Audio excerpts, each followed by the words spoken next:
Welcome on in, guys. Tobin here with you, and thanks for checking out the channel. So we got a little Dolphins news this afternoon.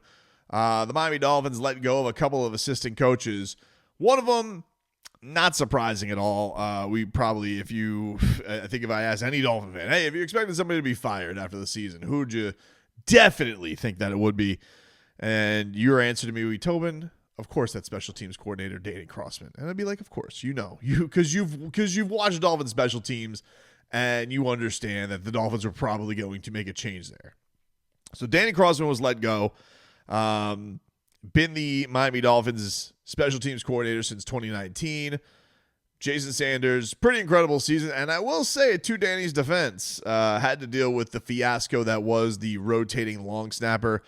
But the Miami Dolphins, penalties, blown coverages, not a surprising move. I think everybody probably saw the writing on the wall for this one.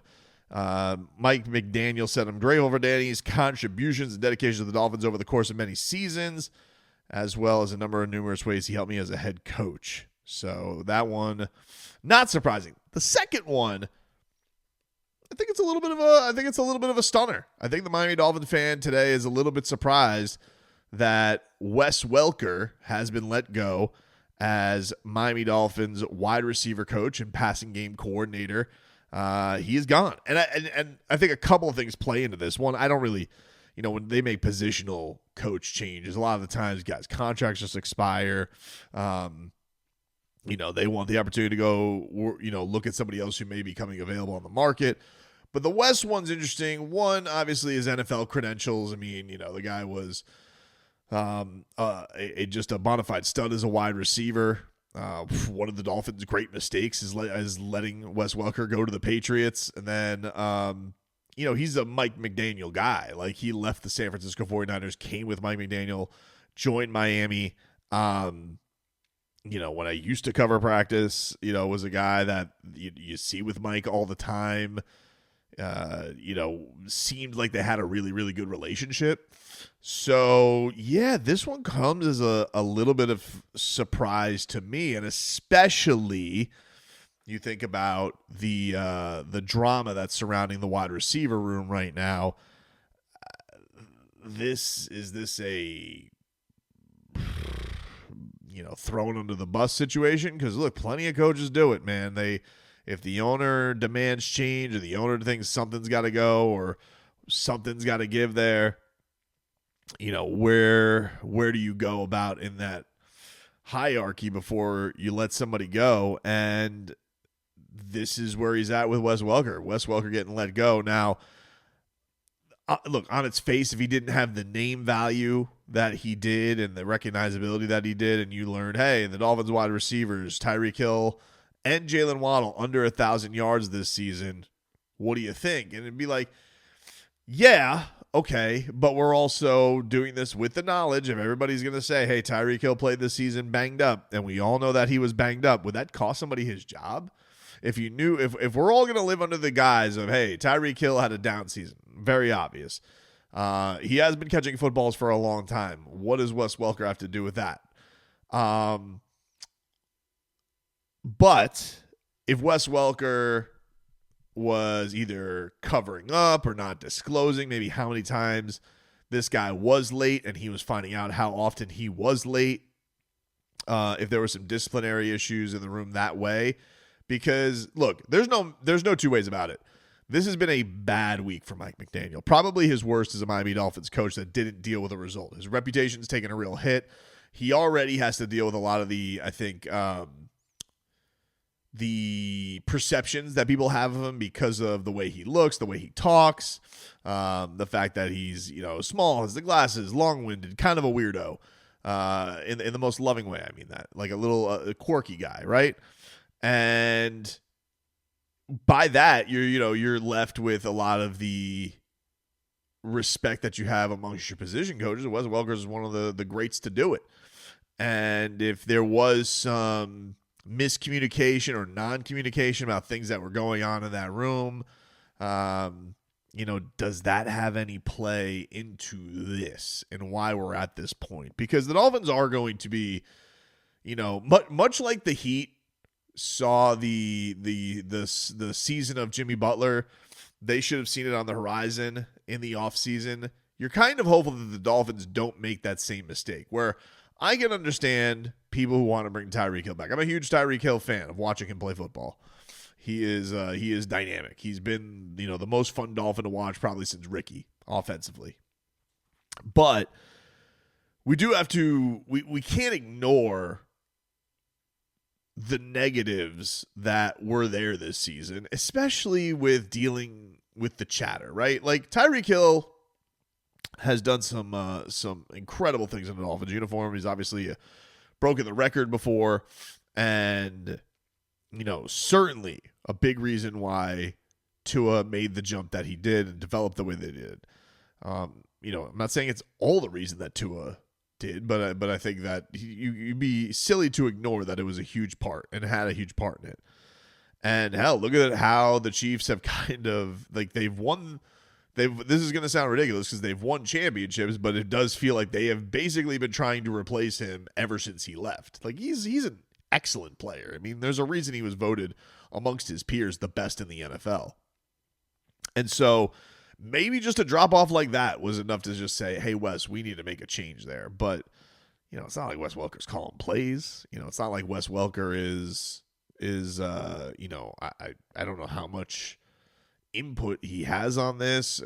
And possibly this has to do with whatever happened on the sideline. Maybe it didn't get relayed to Mike McDaniel the right way. I don't know.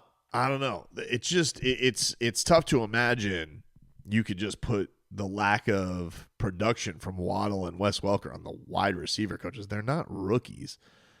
These guys are bona fide and they are credentialed. If you wanted to say, Malik Washington came in and just didn't get it, couldn't get the plays down. Okay, that's one thing. But Malik Washington, I think everybody's happy with his development. Who else did he have?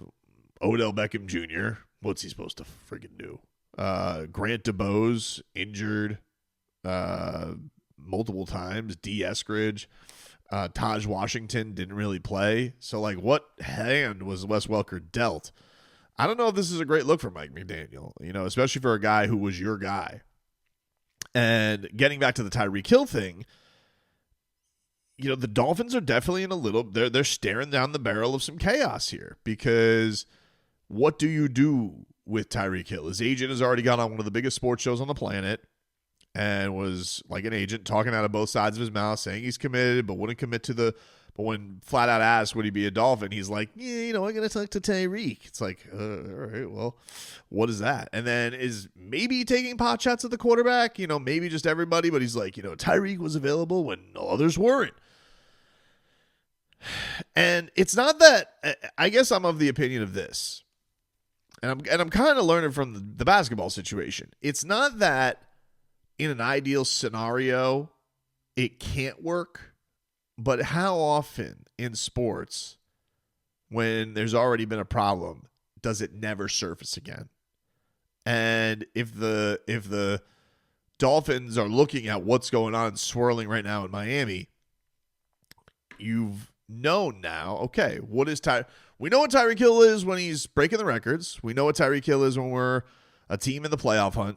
But what's Tyreek Hill like when things aren't going his way?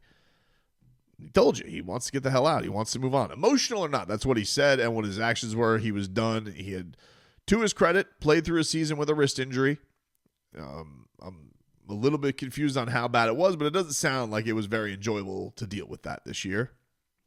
So all credit for fighting through it and trying to get through this season, but ultimately it did feel like you strangely tapped out with like a quarter left, which is a very, very strange thing. And then everybody says, oh, well, he was emotional at the game. Okay, I understand you're emotional. Fine. Didn't want to talk to the media. And however, you did talk to the media after basically not playing football for seemingly 45 minutes plus, whatever it takes. I don't know. I think based on that, and then based on what his agent said, I don't think it is that emotional about what he said. I think in a lot of ways, you put the jersey back on the avatar after making yourself Antonio Brown for a day. You're probably doing right by the organization in that, like, hey, can it make it seem like we do want to keep you? So if we do get into trade talks, we can, get a good amount for you. Because, the word is today, Mike Garofalo of NFL Network, Ian Rappaport of NFL Network say there's going to be value for him if the Dolphins do try and move on from Tyreek Hill. And my thing with the Dolphins is if you're under the impression that this is going to be the ideal season and it's going to go back to cheetah bombs and we're going to fix that, if you think you can do that, if you're going to go back in that direction, cool. But if you're going to go into, hey, he's aging a little bit, let's lean more into Waddle as the one, maybe we'll draft some guy, maybe one of our young guys will step up a little bit more Malik Washington, Jonnu Smith becomes more of a focal point. If you think it's going to go that direction and you're going to lean away from Cheetah, almost like it was with Jimmy and Tyler, he's like, because, the money's the root of the problem, but then also, this is leaning into Tyler's team. This is leaning into Bam. Bam gets the extension. I don't get the extension. If you think there could be escalators there, then it's probably time to move on. It's probably time to move on. But it's hard not to feel like all of this drama also coincided with why they would let a guy who Mike McDaniel's had a long relationship with, who his players seem to like, Eric Azukama immediately coming out, who doesn't play a ton, in support of Wes Welker. So this was a fishy one to me. This one definitely made the antenna go up in what has been a rough go of it for the Dolphins and Mike McDaniel this week, quite frankly.